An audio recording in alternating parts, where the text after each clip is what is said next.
just people from here. It's come to a point now where enough is enough.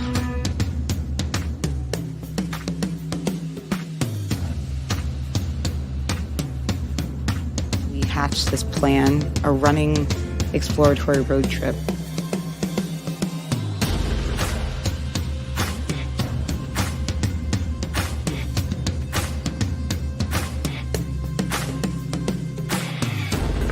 Wow, मुझे बहुत अच्छा लगा because water was coming in the house, gunfire was erupting.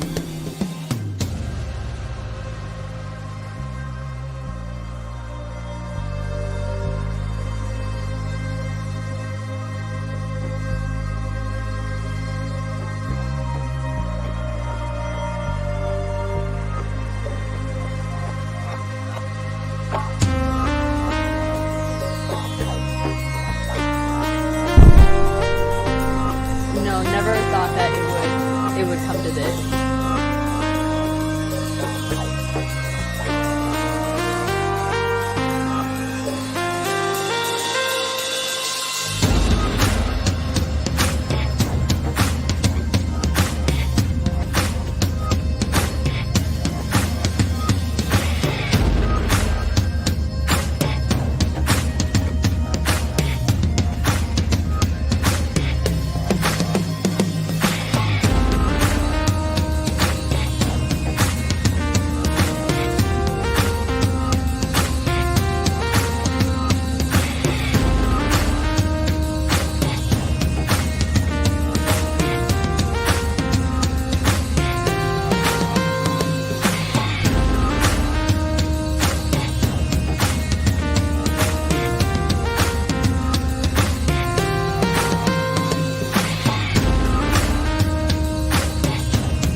Hello, my name is Allison Williamson, and I am the Chief Inclusion Officer of Endeavor, and I also have the privilege of serving on the Board of Trustees of the March on Washington Film Festival.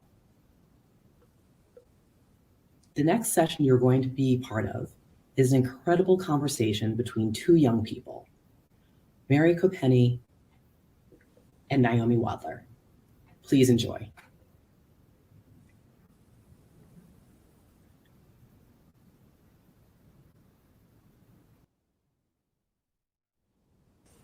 Hi, how are you?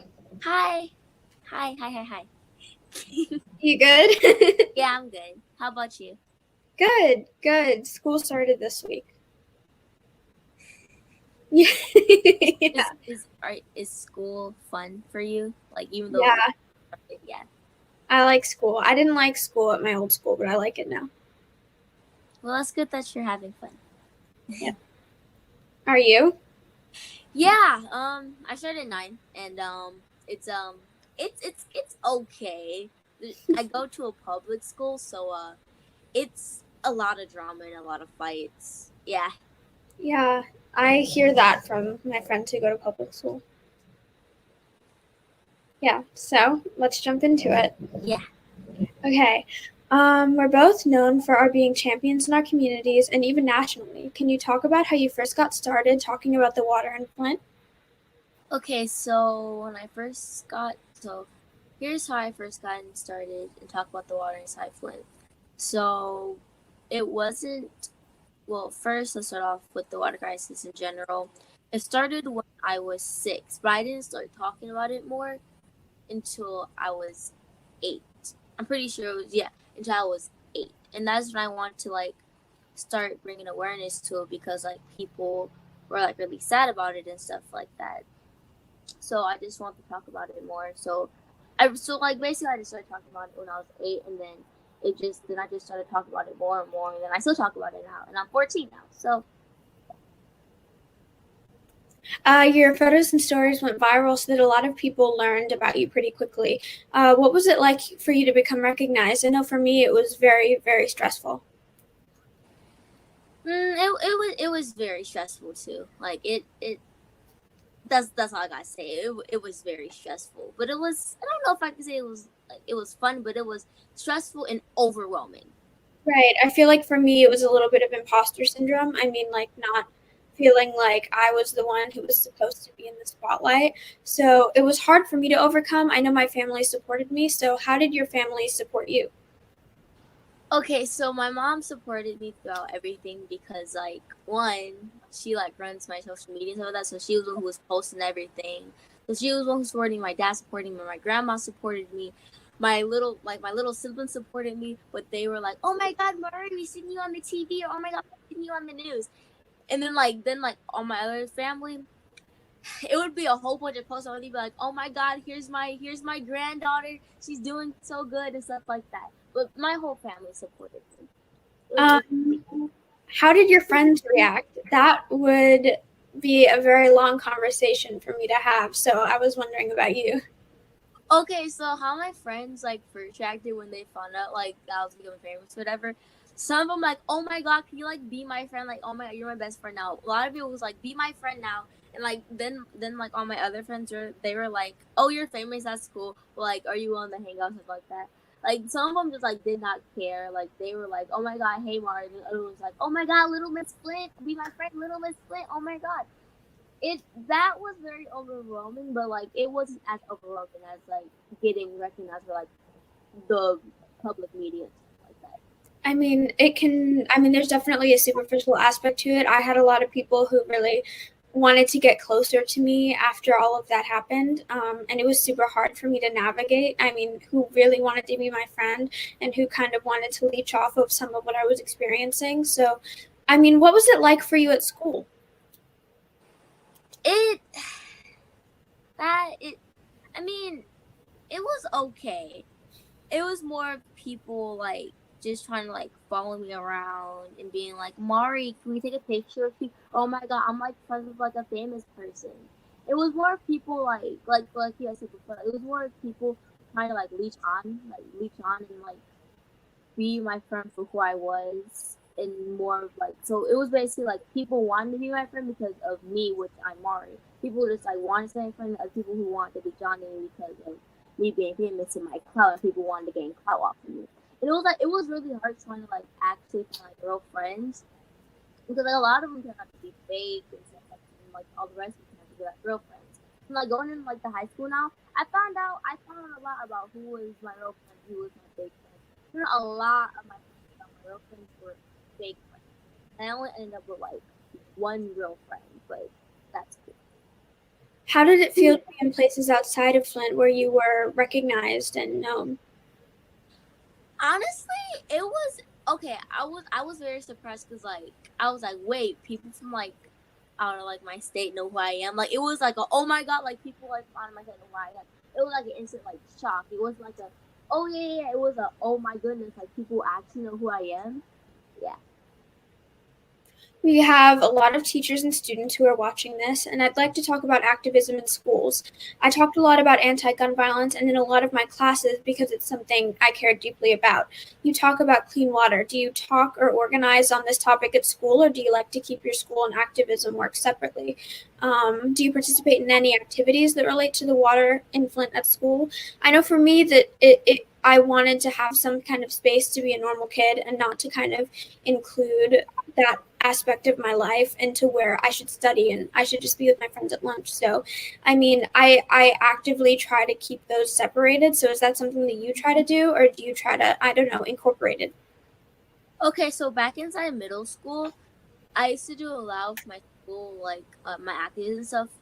But like, I remember like throwing like this huge Christmas party at my school, and like my principal, he was fully wanted to get involved. Like he, like basically though, like most like the staff at my old middle school, they loved it. Like they actually like supported. So that was like one thing with my activism in school and stuff like that. Like I was able to be like a normal kid at school, but then like I had activism stuff too. So like it was like a mixture of both.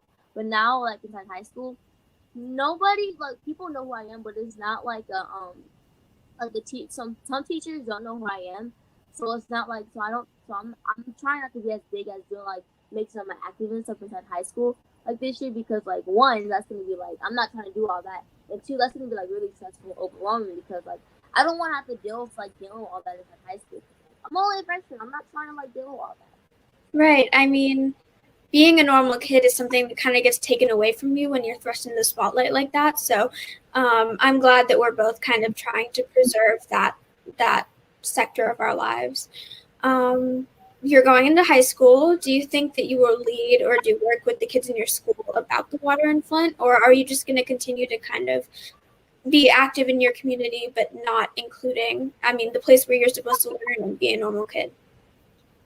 Okay, so I think I might just like not do as much with my activism at school and leave it like for like the community outside of school, because like I want to be able to like be like a normal kid. Like I want to like be able to like enjoy like the normal high school life without being overwhelmed with like all my activism stuff and mixing with high school. So I'm gonna leave those two separated.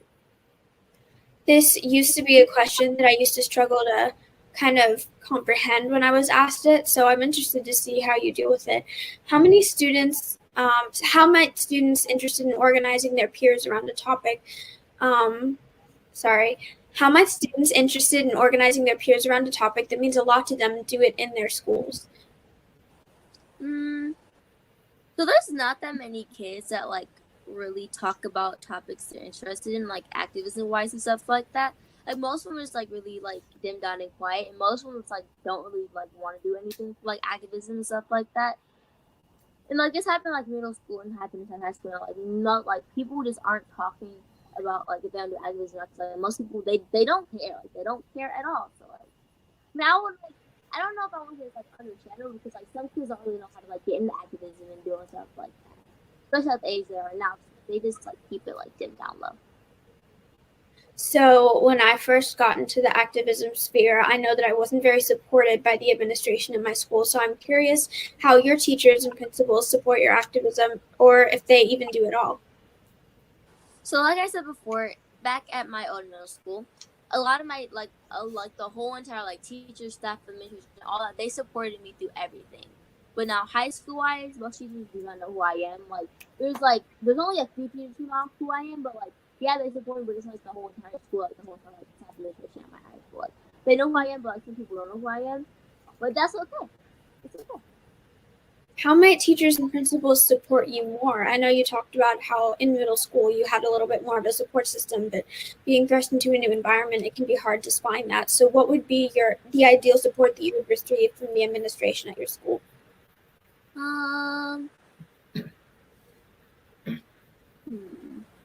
Wait, that's actually a hard question.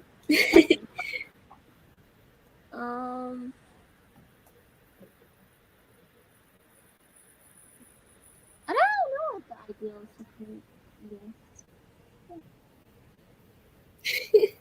I think for me, it would just be the recognition that I don't really want all of that brought up when I'm trying to be normal at school. So Maybe it could be something like that. Do you find that you're more comfortable when people don't realize who you are and you can kind of navigate stuff in a more mundane way, or is it more comfortable for you when people are aware of everything that you do?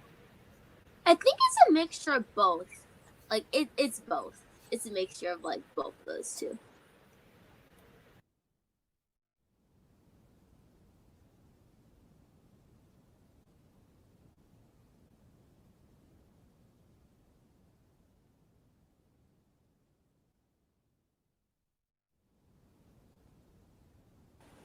I can answer that first.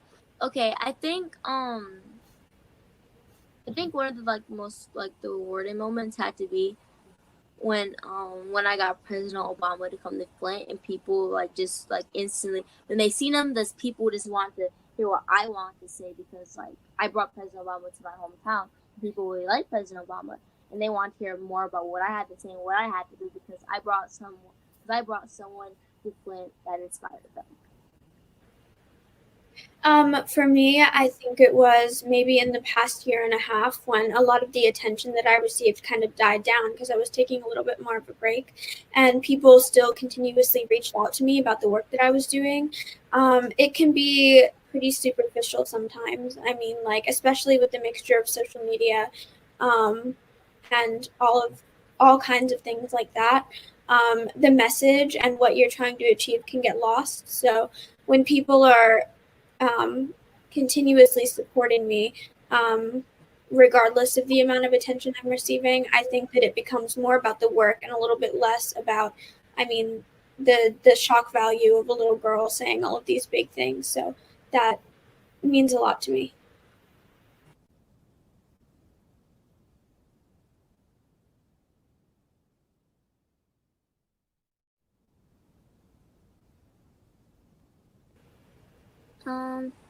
Well, I still talk about like the water, but like I'm starting to talk more about like environmental racism and stuff like that. I think for me, I started off speaking a lot about gun violence, and I've kind of morphed into something that affects me a world more. How Black women are adultified in the media and in their education systems, and how education kind of shapes how Black women see themselves. So, I mean, I think it's a little bit more authentic for me to be speaking about something that I've been experiencing my entire life. So, I think I've morphed a little bit more from gun violence in a vaguer sense into something that I can authentically speak on, which is the struggles of Black women in the U.S. education system.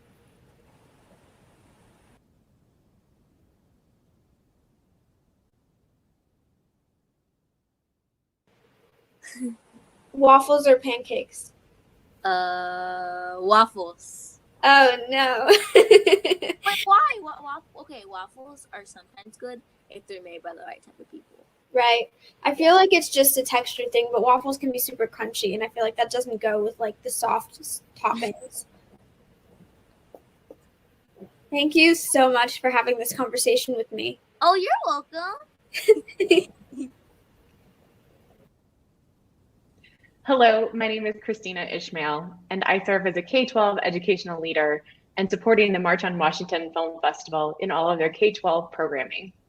We hope you enjoyed that one-on-one interview with Little Miss Flint, Copeny, and Naomi Wadler.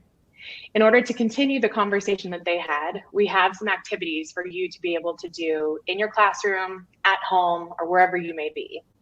So as I go through these next slides, please feel free to pause the video or pause the recording and get some paper out, get your laptop or your device out, and work through some of the things that we have on here.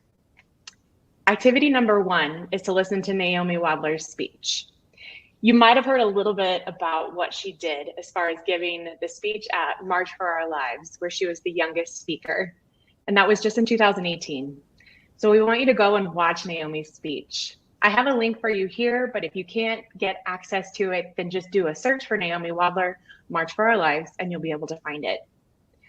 Next, we want you to look at the actual transcript of that speech to see what she says. I want you to look through that, read it, maybe once, maybe twice, maybe even a couple more times than that.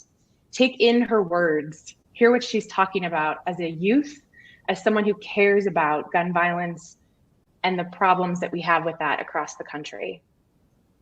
And then last, I want you to discuss with a partner, someone that might be near you in your classroom, maybe it's someone at home that you talk to. If you were going to give a speech about an important topic that impacts our humanity or society, what would it be? And what would you want people to know? So I want you to channel Naomi's speech and think about what your speech might be. Go ahead and do that now.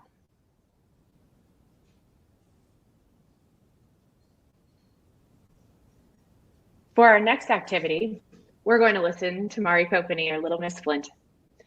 She gave a speech at the Social Good Summit in 2018 that talks a lot about the water crisis in Flint and the reasons why she even got started in the work that she did at such a young age.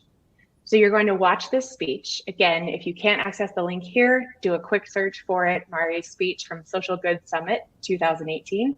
You'll find it all over the internet. And then after you watch that, it's about 7 minutes. After you watch that, I would like for you to stop and ask yourself these two questions. What did you notice? And what did you wonder? With a partner again, someone in your classroom, someone at home, someone outside, maybe it's a neighbor, talk about two things that you learned from this speech. I know that when I listened to it, I didn't know how bad the water crisis was in Flint, Michigan. Not just that people couldn't bathe or drink the water, but the actual levels of lead that was in the water. So think about the two things that you learned from this speech. Next, on a notebook or in a notebook or on a piece of paper, or wherever you want to write this down, write down your thoughts and your feelings about Mari's speech. The reason I want you to think about those thoughts and those feelings and the emotions that come up listening to Mari talk about the inability to access clean water is because we don't think that this happens in the US. We think that it happens in other countries, but this happened right here in Michigan. So I want you to write those thoughts and those feelings down. Take a few minutes and do this now.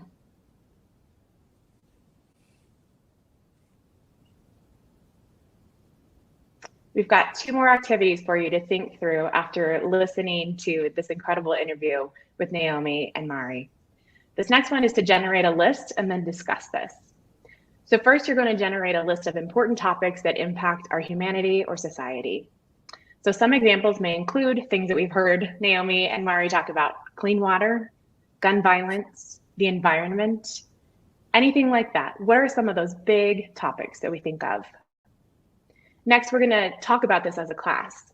If you're at home right now or out with some friends, have this conversation with them as well.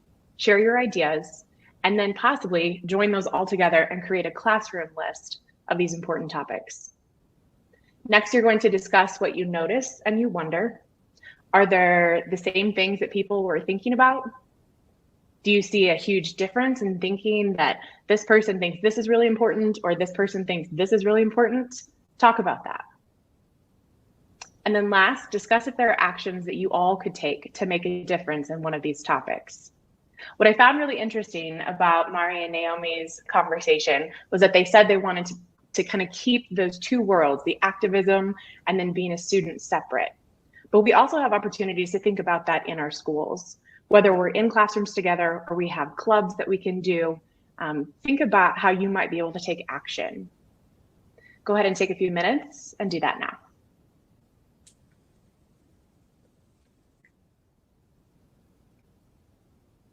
And for our final activity, let's think about those pros and cons. As I mentioned, Naomi and Mari said, we're going to keep our two worlds separate. We want to do the activism outside of school because we want to be just students. We want to be normal kids that go to school. And I admire them for that. But I want you to think about some of the things that they discussed in their interview about keeping those two things separate. So on a piece of paper, you're going to create a T-chart. You know what it's like. You draw a line up at the top and a line down the bottom. You're going to write pros on the left and cons on the right. And then you're going to write down as many pros and cons that you can think of about keeping your activism separate from school. What would be the benefits of making sure that those are separate? What would be the challenges of keeping those separate? Or maybe you want those two things to intersect. Then at the very end, I want you to select one pro and one con to share with the class or with your friends that you might be with. and why you think it would be important. Go ahead and take a few minutes and try this.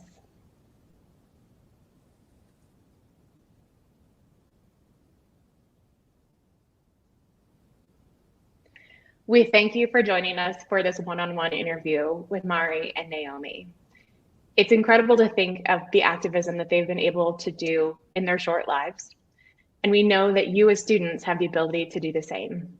So don't forget, your voice really matters in all of this work that we do. Enjoy the rest of the festival.